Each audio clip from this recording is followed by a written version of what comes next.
let's see this subgroups. So we have seen the group, then what is a subgroup? We know what this concept of subset. Subset is if you take some elements from a set, that is subset. Similarly, if you have a group and if you take some elements of the set, then it will be a subgroup if the subset is going to be a group. Okay, so are you getting this? Let us say we have a set and then this set is a group. Assume that it is a group under some operation. Now if you take a subset of it, if it is also going to be a group under the same operation, then this one is called the subgroup of this one.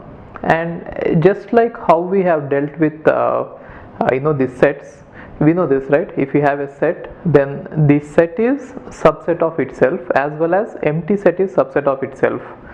On the similar grounds, if you have a group, the group is the subgroup of itself as well as empty set should also be a subgroup, right? But then there is a small modification here.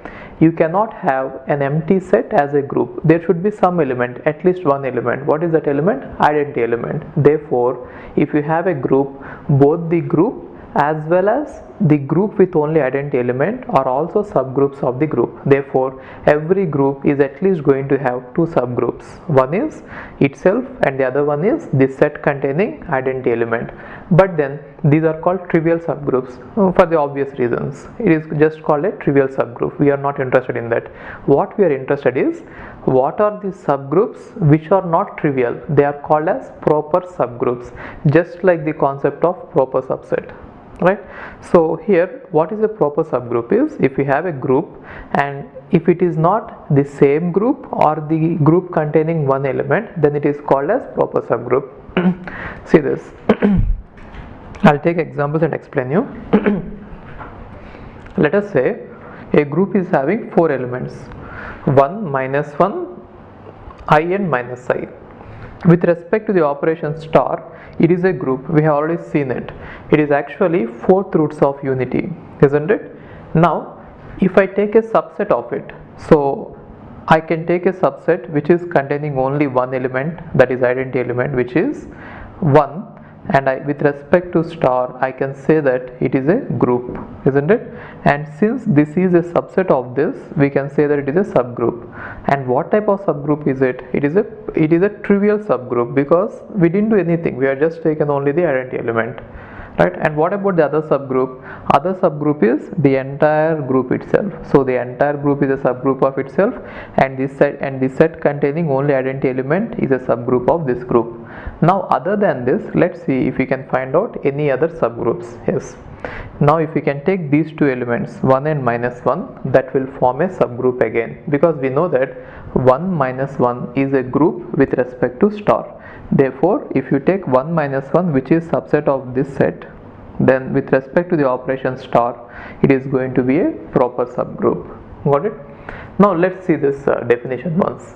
Let capital G comma star be a group.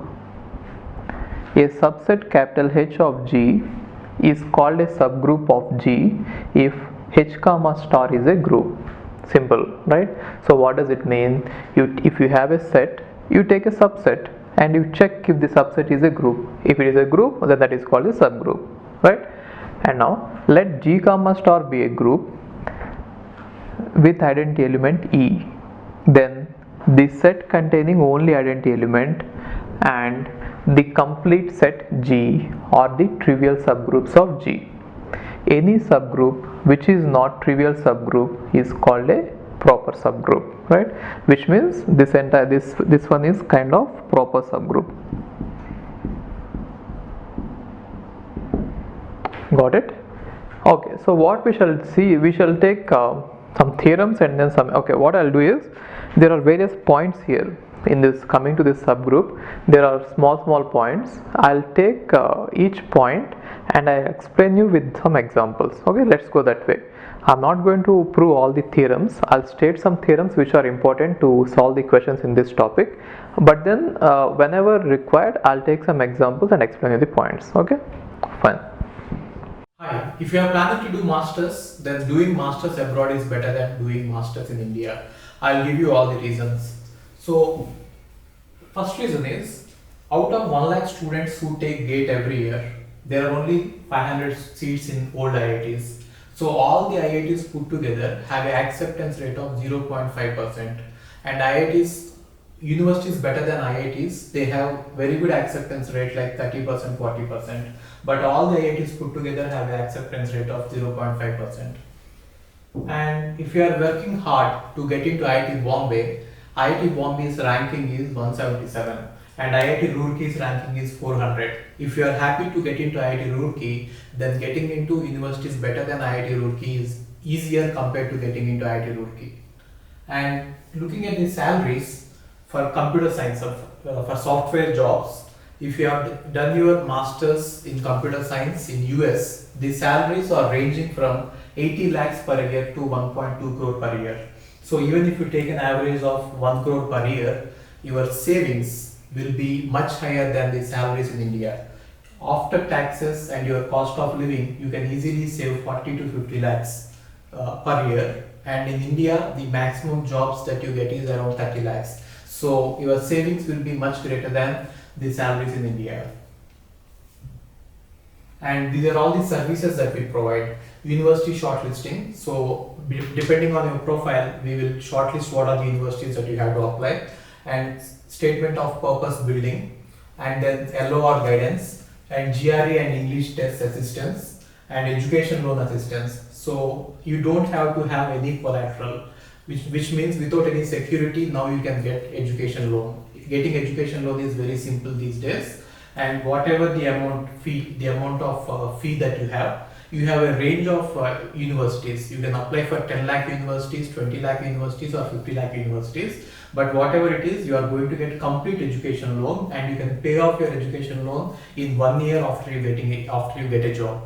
And then we do visa assistance, mock visa interviews, and then connecting with the university alumni.